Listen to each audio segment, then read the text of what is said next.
Welcome to Manifesting with Meg, conversations with extraordinary people. Today, our special guest is Lisa Lucca, author of Ashes to Ink and radio host of Live True. This is episode 106, Building Joyful Connections. This is January, Carpe Diem, seize the day, our year of empowered through purpose, transformation, dreams, inspiration, true happiness, discovering bliss. We are just a conversation away from extraordinary. So it's time to wake up to a universe packed with incredible possibility. And away we go. Lisa Lucca, welcome. Finally, we get this conversation going, and we already have Suzanne Simonetti here. Lisa, and I feel the same way. Lisa, welcome to Manifesting with Meg. We have so much wonderful things to share today. I am excited. I always get intentional at the outset of my interviews, so let's get intentional. I always say the beginning of January is fun through purpose, and I know that it'll be a wonderful interview to follow. So without further ado, I'm going to introduce Magical You. Lisa Lucca is the author of the award-winning memoir, Ashes to Ink, a story of forgiveness that shines a light on the challenges of living true to who we are. She was recently awarded the 2022 Literary Legacy Award from El Paso College. Congratulations. And was named an Outstanding Woman of the Mesilla Valley for her contributions to the Borderland community in literature and media. Lisa was a Blogger Voice of the Year honoree, and her work has been published in several anthologies, including the collection Crone Rising. And I love this. She is the co-author of the epistolary memoir, You Are Loved, with her partner, Mark Mathias. So it's a 2-for-1, I think, at this point. And she and Mark share their home in the high desert of southern New Mexico, where she continues her work as a life coach and hosts a weekly public radio show, Live True. A lot of you out there know her and love her. She brings insightful and engaging interviews to her listeners about living a creative life. And here we have Lisa for all of you. Welcome, Lisa. Did I catch everything? I always say that, but I always there's got to be more out there, but I know I just try to wrap you up in a bow. You did it. You did it. Nice to see you, Meg. It's always a pleasure. It's so awesome to have you. And I love the fact that the theme today is for building joyful connections, because having had the pleasure of meeting you in person certainly built upon the theme itself. You are that. You are someone who really does become a connector of joy. And I think that one of the fun things to do is to watch you engage others, which I had the pleasure of doing this past December in Santa Fe, watching you do your thing. And usually when I have these wonderful kind of synchronistic moments, I always say the energy is perfect for today. So I'm excited to continue season 6 with the inspiration you bring today. Thank you for joining me. Well, thank you for having me. And I very much love all the things you just said. My word for the year is exuberance. And it is with joy that everything is better. That's amazing. And I agree 100,000,000%. If we have more joy in our life, I think that, even the hard times become a little less difficult, less challenging. And I think the focus certainly changes from the have to get to, which, is kind of like my lifelong aspirational goal for sure. It's kind of it's funny because I will say this, I am not normally someone who goes to the positive. I'm normally the one who goes to the negative. So it's really training my brain to embrace that, which is bliss. And I like to find my mentors in life, like yourself, who help guide you along that path. So without further ado, our today's quote, built on the building joyful connections, is a one by Brendan Bouchard. And if your guard is up, let it down. If you constructed a defensive wall to protect yourself and keep all the bad guys out, don't forget who the wall also prevents from getting in, and the good guys, which, I think is a really wonderful way to start this interview, because a lot of us think that we can protect ourselves from the bad by basically keeping everything out. And then you don't want to keep everything out. That's no way to live. So tell me what your thoughts are on this. Well, I think it's a really important thing to remember. And going back to even what we were talking about, joy, all happiness is collecting moments of joy. There is no real destination that's happy. And so it also takes the dark things, the bad guys, energetically, as it were, to help us also see what the light is, right? Without darkness, you can't find light. So, I think we need it all. I think we need all the feels. I think sadness gets a turn, and we are in a culture that really values being, quote, happy all the time. And it just isn't even sustainable or real. So it's just having a full, rich, emotional, meaningful life that has more joy in it than all the other emotions, but we need to honor all of them. I like how you said sadness gets a turn. And I do believe a lot of that, what you were saying, is that the society that we live in, like, values just happy and all. You can't really show up any other way. Some people won't tolerate it. And it's like, oh my God, and I do believe, there are time and places for everything. But I mean, the reality of it is that who we show up with authentically on the daily, it's kind of important that we honor those feelings. And I love that you said sadness gets a turn, because I think the contrast becomes, you feel the sad, you can appreciate the happy. And, I love it, because now onto your story. And I think that this is really kind of amazing, because her memoir, and I'm so excited to share this gorgeous cover too, is called Ashes to Ink. And it's really a beautiful story of how she processed that sadness that hit you at a very young age. And, a lot of kids nowadays, it becomes like something that they deal with on the regular, on the norm. But back, I imagine in the time where you were experiencing the initial, challenges in your life, after you read your memoir, it perhaps was a little different back then, and to honor those feelings was a little bit more challenging. So I want to ask you, you inspire so many to live true. That's a beautiful thing. And when you said exuberance, tell me how those two things come into play as you present your beautiful memoir. Well, thank you for your kind words. The book took a long time for me to download and write and rewrite a million times, as you know, because you are a writer. Mm-hmm. For me, I spent a lot of years unhappy, or at least a lot of months of my years unhappy in my life. And it started with the wound I had with my father. He came out as gay after my parents' divorce. It was actually, he didn't even really come out. He just sort of, I figured it out through a series of small events, which was very strange back then, because the only thing I knew of that world was what I saw Archie Bunker talk about on TV. Like, literally, we didn't have any conversation, and certainly not in front of the children. I mean, my mother was freaked out, and she was 33, and so at that time, all I knew was that it was shameful, because I was told to keep it a secret. So if it's a secret, it must be bad. And if it's bad, then dad must be bad. Oh, wow. And I think that carried me into my adolescence with shame that is always going to make us feel that darker side of our emotional arc, because I worried that people would find out, and what would they think of me, even though this was about my dad. And I think this is true. The universality of it is that, our parents, a lot of parents feel that their kids are a reflection of them. But what about what of reflection our parents are on us? Yeah. I think it's a really big topic to discuss. And as you mentioned, today's children are not going to be as unsettled perhaps by this news, but I think that any child will be unsettled by a divorce, especially between two people who got along better than any of their kids' friends' parents.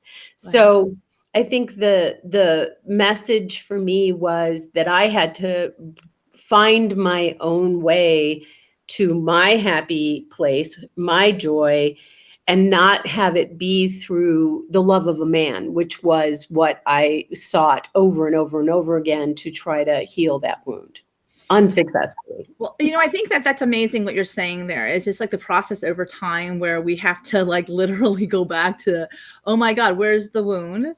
And then what's happened successfully or unsuccessfully over the time from that point to even now in our lives. Even now we're thinking, I look in the mirror and like, oh my God, is this still happening to me? Is this really something I'm playing out in my life over and over again?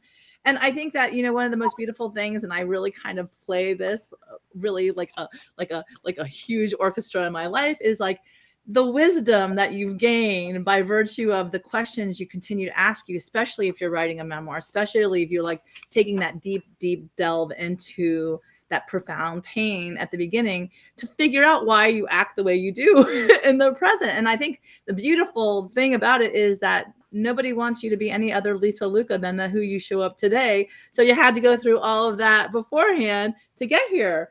But, I like, so that goes back to the mission in life, like this is like kind of where I woke up and I was like, oh, what's my mission or my vision for the year? And it's like really empowered by purpose. So for you, like, I'm wondering, what is that? What is your purpose this year that perhaps you want to bring to light with this beautiful book, with your show, with all the things that you do?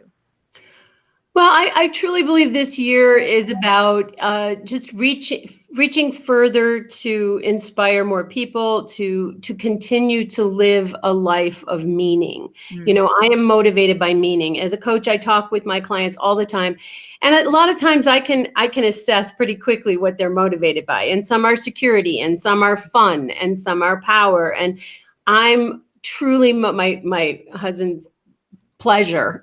Mine is meaning. I am so motivated by meaning because then there's something to bite into. That's why I'm so connected to my ancestry, why I'm so connected with people that I have met for, 3 hours, because if I have a meaningful conversation with them, that stays in me. It becomes part of the files,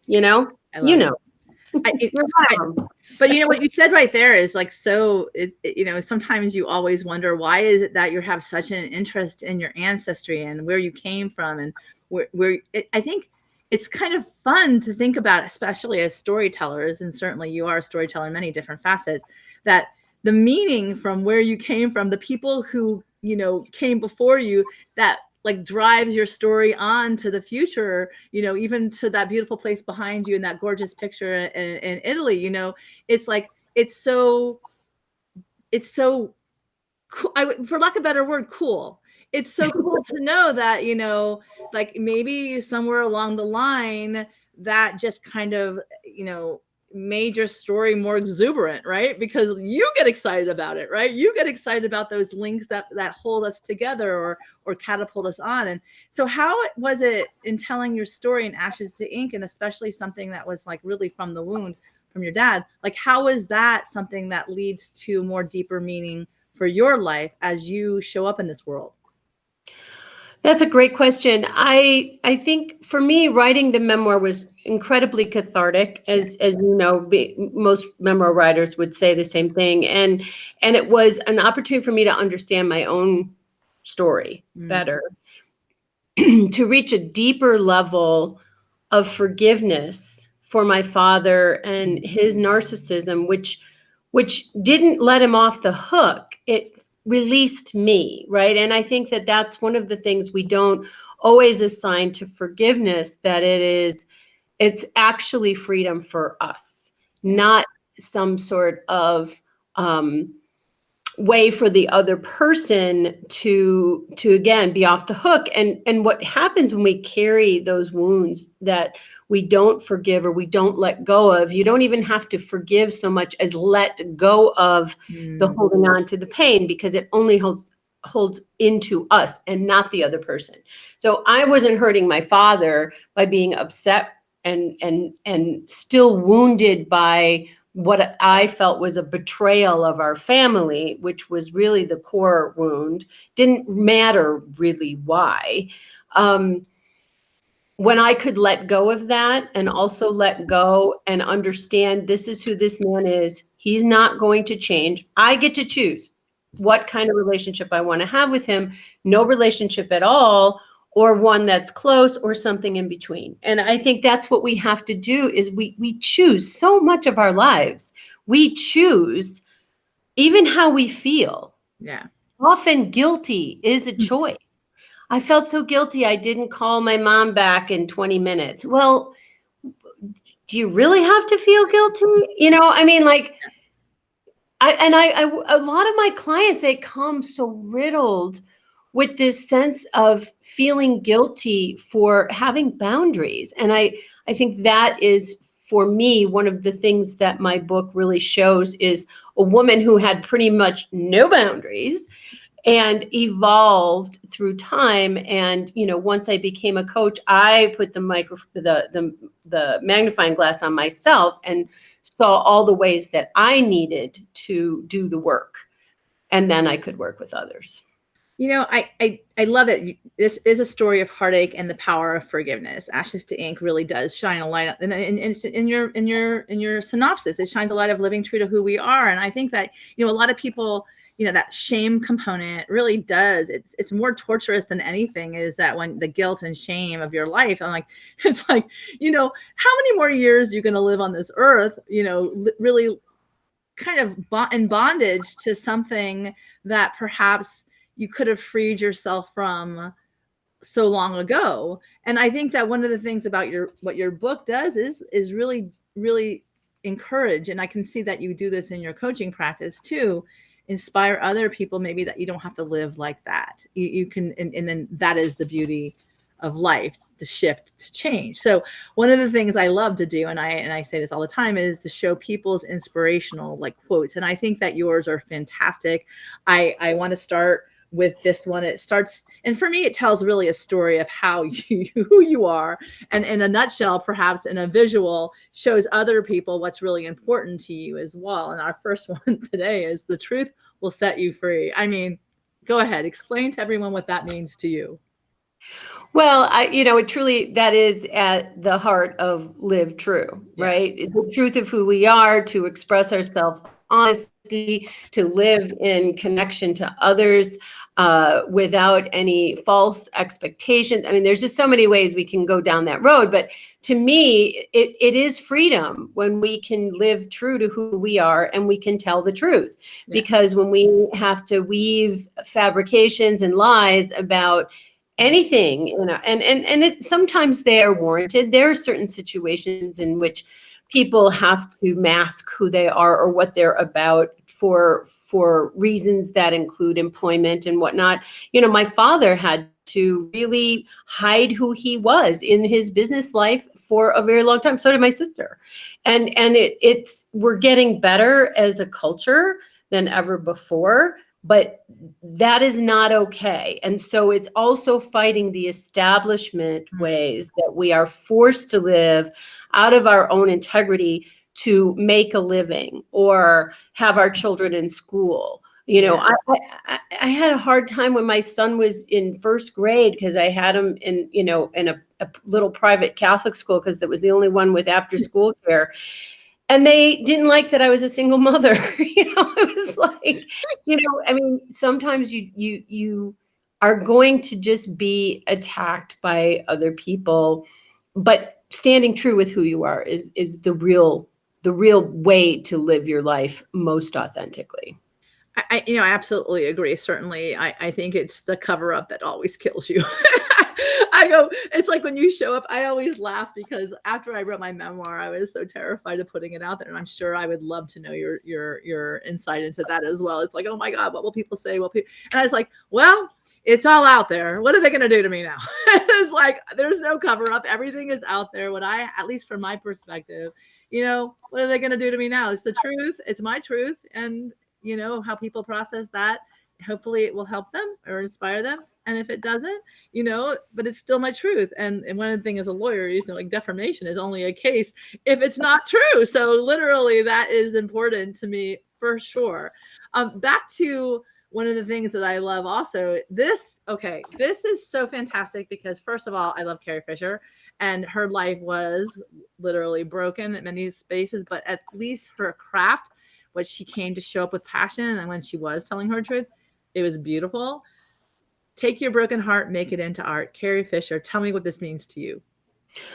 Well, that's that right next to the wound is the gift, right? And that's on a soul level. We talk a lot about spirit all the time. I'm all about the soul. I want to go down deep with the roots and the muck, and and where we're broken and where we're heartbroken, we have stories to tell, and we have something to make of the pieces. Kintsugi art, it's a Japanese form of art that makes broken pieces into a whole again, and they literally use gold on the cracks and crevices to show the beauty of the broken piece becoming whole again. And to me, that's what that's about. Our scars make us beautiful. And so if you can take your broken pieces of whatever heartbreak you've been experiencing and pour it into anything, and it doesn't have to be writing, it can be painting, it can be a mosaic. You can go out, smash plates outside, and then make a patio, like make a meal, pour your tears into a beautiful dish that your grandmother made. Like, I think that we are always going to feel uplifted after creation. I just feel like we're here to create, and right next to those wounds are the gifts for healing, and we have to access them and then pour our heart into it. I love that you say you'll always feel uplifted after creation. Isn't that true? I mean, making something show, like sharing it with others, showing them, it's just something that, we're meant to do. We're born to do. And even in the broken pieces, if we can make that into a beautiful masterpiece too, which is literally what you did with your book, then at the end of our days, we can, I love, it's like when you were a little kid and we showed our art to our parents, like, look what I did. Look what I did. It's the same thing as adults. It's like, look what I did. Look what I survived. Look what I still am thriving through. And I absolutely love that you said that. And then leaving us off with this one. Okay. Whatever you can do or dream, you can begin it. Boldness has genius, power, and magic in it. Well, I know that you are bold in many respects, for sure. Having met you and getting to know you, tell me what this means to you. Well, this is actually just the last two lines of a little bit bigger quote. Can I read it? Yeah, please. Okay. This is William H. Murray as inspired by Goethe. Okay. Until one is committed, there is hesitancy, the chance to draw back, always ineffectiveness, concerning all acts of initiative and creation. There is only one elementary truth, the ignorance of which kills countless ideas and splendid plans. That the moment one definitely commits oneself, then providence moves too. All sorts of things occur to help one that would never have occurred. A whole stream of events issue from the decision raising in one's favor all manner of unforeseen incidents and meetings and material assistance which could not have been dreamt would come their way. Whatever you can do or dream, you can begin it. Boldness has genius, power, and magic in it. Begin it now. Oh, okay. Well, first of all, yay. The whole thing. I'm so glad you shared the whole thing, because it's so funny, because I always, like I said, back to the synchronicities of life and those joyful connections, especially when you're like kind of, trudging through the muck of life and unsure like what your next choice is going to be, your next decision is going to be, and afraid to make the next choice or decision, but listen to this. This is empowering beyond, figure it out. And on the other side of that, so tell me what it means to you, but I just got goosebumps. So thank you. Well, here's the thing. It's what are we committed to? What are you committed to?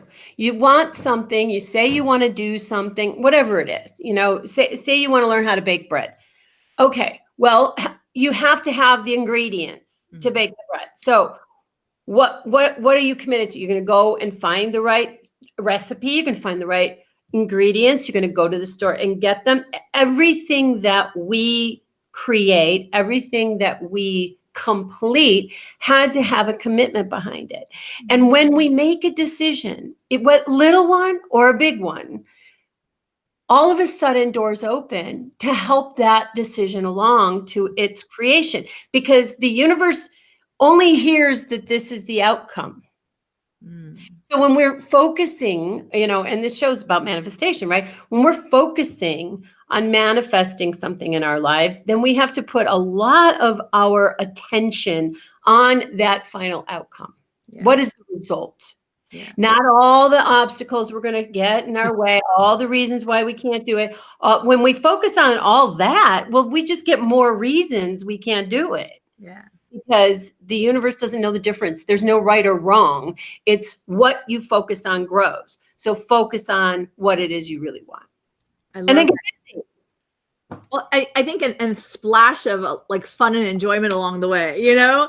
I mean, one of the things, yeah, absolutely. And but what you said is the commitment. Like, what are you committing yourself to? Like, what are you, like, you take a path. I mean, you don't have to commit to the entire, like, if things, like, be open to the wonderful things that pop up. But you're committing, I think it's a true belief in yourself that whatever it is that you're focusing on wanting to manifest, that you believe so much in your ability or possibility to do that, that there's no other way. And let me ask you, with regard to the commitments that you've made in your life that brought you to where you are right now. I mean, tell us, what has been that thing that has guided you the most? Well, to your point, belief in myself was definitely in there. There were lots and lots and lots of times of self-doubt, but you know, I I dropped out of high school to manage my boyfriend's band and said, you know, I want to tour the world with rock stars. And, you know, 10 years later or so, I was on tour with Janet Jackson as assistant production manager. Does that mean that, you know, you find, and back then you got a job out of the newspaper, right? I mean, there were no jobs in the newspaper for going on the road with a rock star, you know? So I had to do a whole lot of things that were a little out of my comfort zone to put myself in the room with the people that would then hire me, that would then notice me, you know, and that's how I've created everything. I've put myself in the room and I've pulled myself up to the table. I've gotten bolder as I hit my 60s, man. I would pull my chair right up. Hi. I love it. But when I was younger, I had huge imposter syndrome, you know, being a high school dropout. I mean, you have so much education, but imagine having zero, you know, and feeling like that was some sort of, you know, red mark against me that I couldn't finish school. I didn't want to. I wanted to do other cooler things. And, you know, and even when I graduated, you know, coaching school, to me, that was like a huge deal at 41 to finish, and did my master's program and all of this, because that's when I was ready. And it was what I really wanted, was to serve, helping people have really cool lives like I had. You know, I felt like if I could do it, I could help anybody else do it, because I didn't have a whole lot of resources going in. Mm-hmm. So if I could pull this off, then I can help other people reach their dreams. And I'm telling you, it's the coolest job. Being a life coach, 22 years. And it was better than touring with rock stars. Well, you know, it's funny. I after reading your book, I see a lot of the boldness in both your parents that, you know, passed on to you. And interestingly enough, you know, back then, I imagine to take that jump or that leap of faith into, you know, being, you know, truly, authentically you, I think, you know, my question would be, what tools did you learn how to manifest from your parents? Wow. Well, it's funny you should say both my parents, because my mother was the biggest scaredy cat in all the land about just about all things, except she was bold in her choice to leave my father, because she could have stayed in that marriage. Yeah. He offered that opportunity that he would just have this quiet thing over here and we could do this, because they were literally best friends. They were Will and Grace, if Will and Grace had kids. And she chose to leave, knowing she'd have to work full time for 25 years and all the things. So my mother was quite diligent about her role as a family person, mother, daughter, sister. You know, that to her was the most important role. And you know, we talked about ancestry earlier. my mother, learned from Graham, who learned from Nana, how things were done, right? That's the Italian family. And she had two daughters, and, one was a gypsy and one was gay. So like she felt like she lost out on the lottery. Neither one of us was going to like have kids and, have a bunch of grandchildren, but I did have a son, and I did live next door to her for many, many years in the same building, so that she would have that experience of family within her world every single day. So what I got from my mother most was that love and devotion with family. And from my father, I got a high IQ. Yeah. And I say that because I can't control that. And I really do appreciate my father was very, very smart. He was a genius, and he had a lot of innovative spirit. And so that's what I got from my father. I definitely, I was telling you at the outset that I came off of a parent appreciation morning with my daughter. Yeah. So I had to throw the parent appreciation out there for your parents. Certainly, Yay. And I think that the beautiful thing is that we all do try to show up our best, as to what we offer our children, but we know that we're going to fall short because their life path is very different than ours. So, we just kind of give them the building blocks and say, well, for the most part, hopefully in the best way we can be there. Sometimes, like parenting is not necessarily the easiest thing in the world. And I've ever done. It's like, and I always say they never give you a handbook when you have the baby. You're just like, here you go. Right. But I think that in and of itself, the boldness and that to actually take on, I would never have learned half of the lessons that I've learned in this life had I not jumped down that path. Now, that being said, what you just said with regard to your father and your mother and who you are today, I think I really do, and I will say this because I want my kids to remember this, is that the people that we show up, the extraordinary person that we are today, having not given up, persevered, showing up every day on the path, looking for that progress, that evolution of the profound soul that you're talking about, they have a lot to do with that. And maybe the lack of example or the one that you want to like catapult again or push off of, but they have a lot to do with that. And I think back to you, you encourage a lot of people to show up in life living true. And one of the things that move us forward in life, I think, is to not hide from whatever shadows that we think we have and just show up. So tell me, how do you move yourself forward on this path? You've accomplished so much. You went on a tour around the world with a rock band. I mean, that's pretty damn bold, Lisa. I don't know. I don't know what you're like, dropping out of high school, not having like a set plan out in front of you and just like, I'm here to do that. I don't know. I think I may have wanted to do that more as a teenager than as a, 50 something, but, certainly back to your point, how have all their life experiences moved you forward?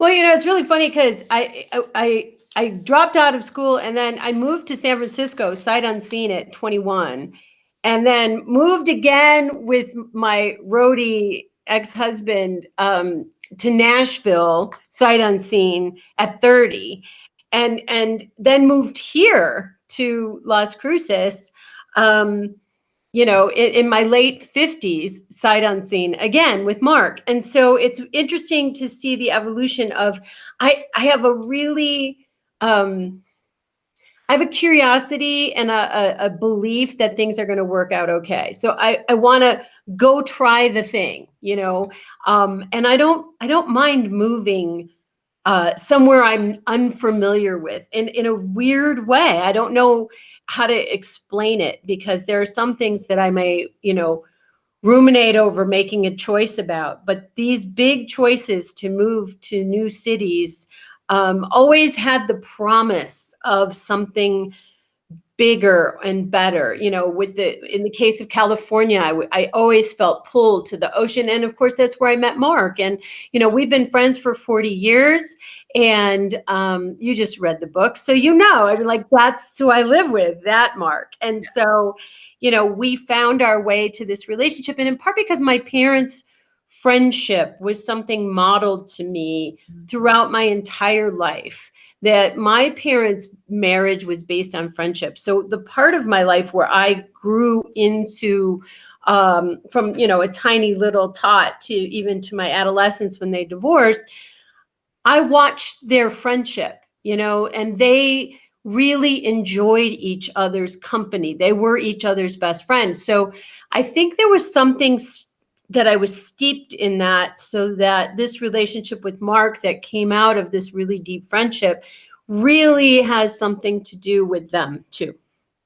Okay, so there's two things I love about what you just said. First of all, the importance of being friends. And I think that, certainly you wrote a book with Mark. So clearly either you love each other afterwards, or you're just like, oh my loving God, I could never do this again with you. So that's a beautiful testament to your friendship, that you were able to do something like that together. Plus, if you ever see any photos on Lisa's page, you could tell, like, you definitely have a bond with Mark. I know I've seen them somewhere, the pictures for sure. The other thing, all the time. Beautiful picture. So the other thing I wanted to say is what you said, the promise. And I love that you say you have a curiosity in the promise of what life can offer you. And I know that those are not exact words, but when you, and Carolyn's saying such a healthy attitude toward change, I think when you focus on change, you can definitely be sure that there's promise of something new or different. If you are looking to not be really fixed in what you believe to be the reality and nothing's going to change you, to being open. Tell me a little bit more about how the promise of something really beautiful unfolding has really expanded into this beautiful exuberance that you're going to be living this year. Well, I think for me, and it's gotten exponentially bigger the older I get. I mean, just ridiculous.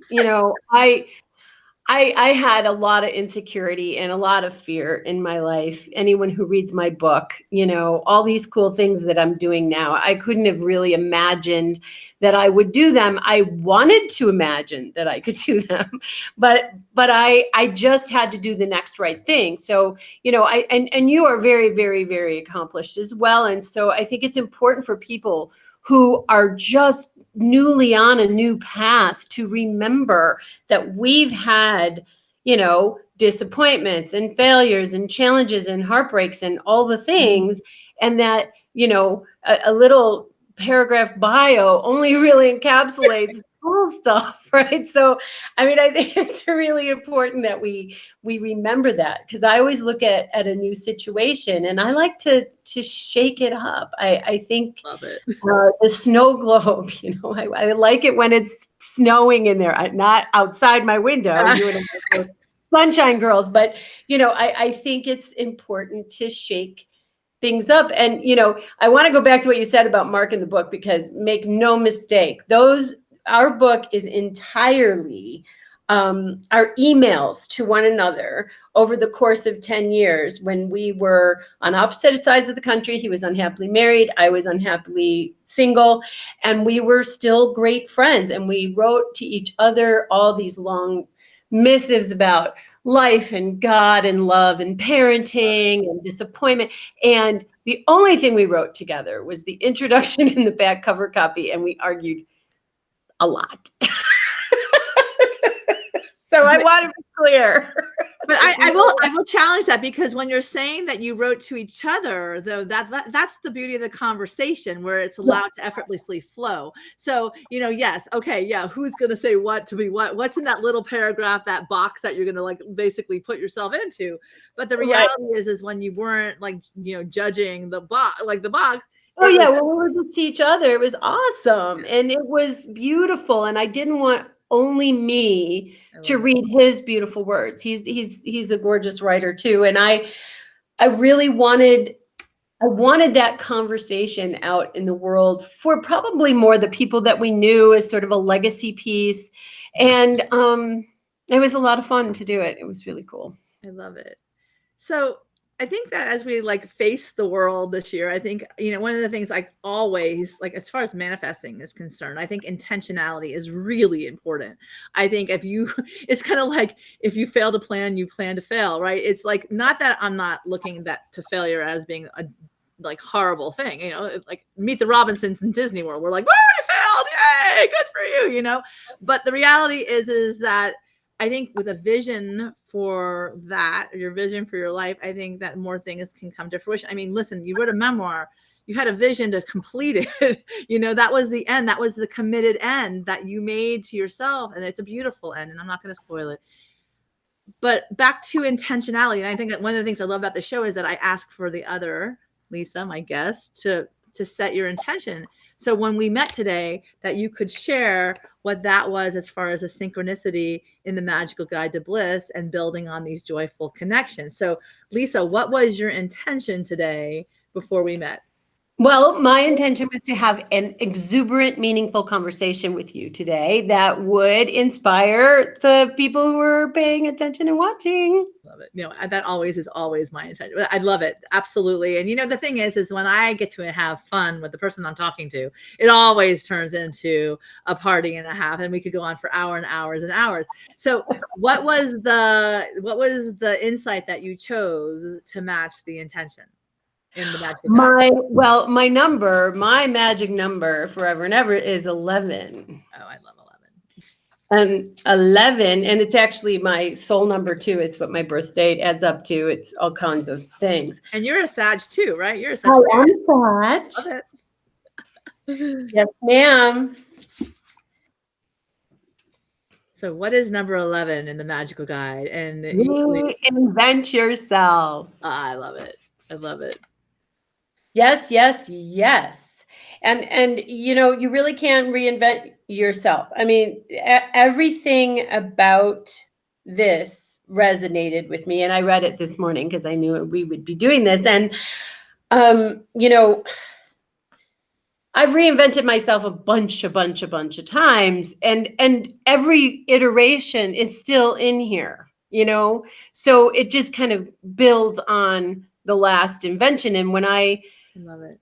When I was 30, I changed my name to Dalton because that was my husband's name. I got married. And for 30 years, until I was 60, I was still Lisa Dalton. My son is now raised. And so in 2021, I said, you know what? I've been writing under Lisa Lucca all these years. Okay. I'm going to change my name.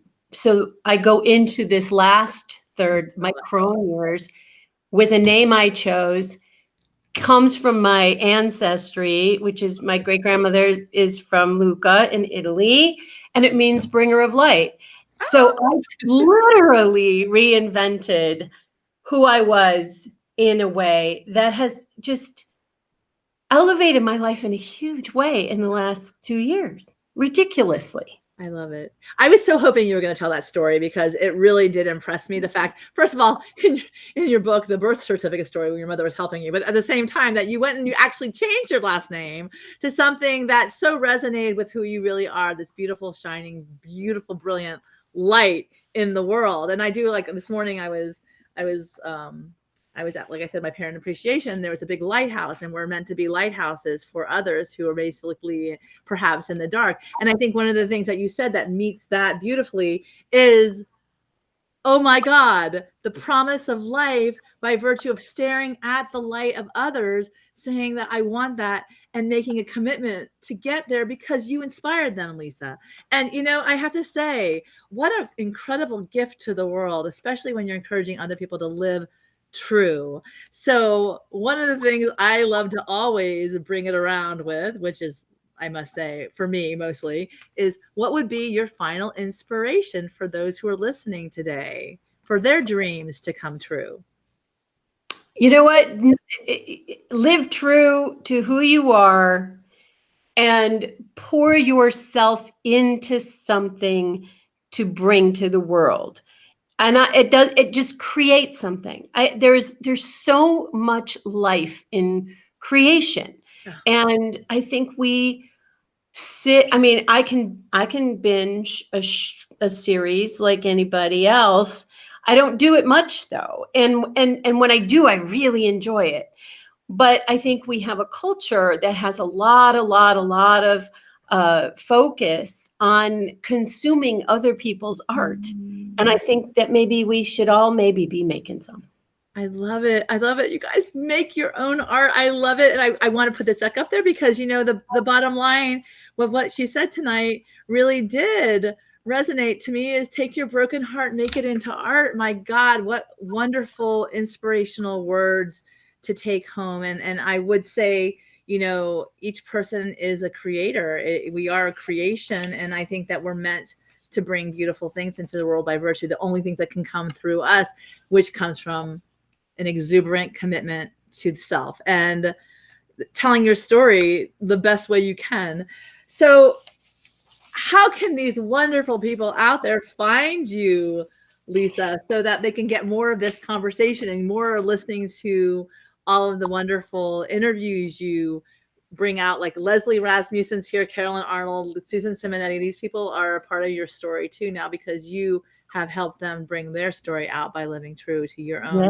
Yay. Yay. And you are next. We're going to be recording the show.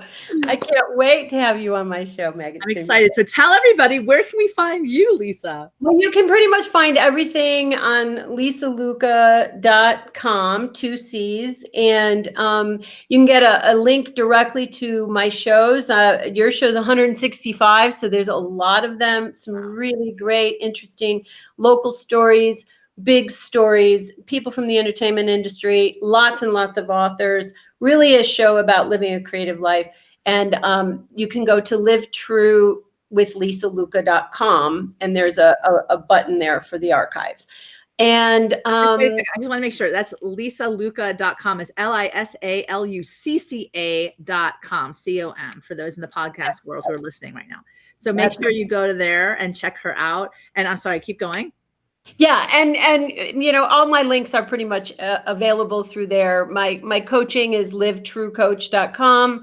I still have a very robust, beautiful practice with people that are truly doing some really great things with their lives. And a lot of it is people in their third act in retirement, just sort of living their legacy and leaving behind some really cool stuff that they didn't expect that this time in their life would be as fruitful. So I think that's a really big reminder that if you do not, these people who are 42 and think they're too old for anything, think again, because, the years are going to go by anyway. You may as well be doing something fun and interesting and reinvent yourself and see what happens. I love it. And, I want to ask you because, this Live True journey that what is your most favorite part of your journey so far? Oh my God, what a question. I think more than anything, it's a really interesting thing to say, but I finally grew up to be one of the cool kids. When I was so insecure in 7th grade, and I always wanted to hang with the cool kids, and now I feel like I'm one of the cool kids.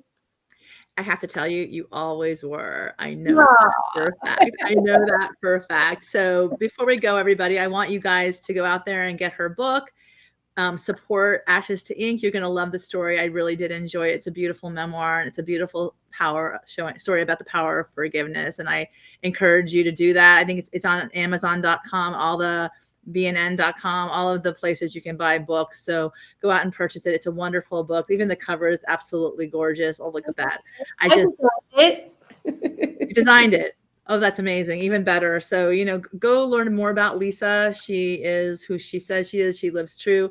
She's authentically there. And yes, I love the fact that you bring every iteration into who you are today, because I can't imagine that being the person you are without all of it. So, all of you, please go support her.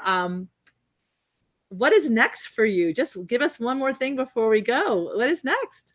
Well, the very next thing, they both have to do with New York. So I auditioned for Listen to Your Mother, which will be in New York City off Broadway on April 1st. And fingers are crossed. I find out tomorrow. I feel really, really good about it. And so that would be a really exciting opportunity to read one of my essays on the stage in New York. And I'm working on my new piece for Modern Love, and I'm going to submit that March 1st. Well, we're sending you the best energy possible out your way. Everybody take a look. Listen to Your Mother with Lisa Lucca. And remember, all of us out there, we're here to be the deliberate creators of our lives, which I love to say. And I love that creation has been such an important part of the show today. Dream big, get inspired, and get ready to manifest the life of your dreams. Wishing you all bliss. Let's get empowered by meaning and purpose. And I love you all. Have a great day. Thank you so much, Lucca. Lisa Lucca, light, my light over here. Thank you so much. And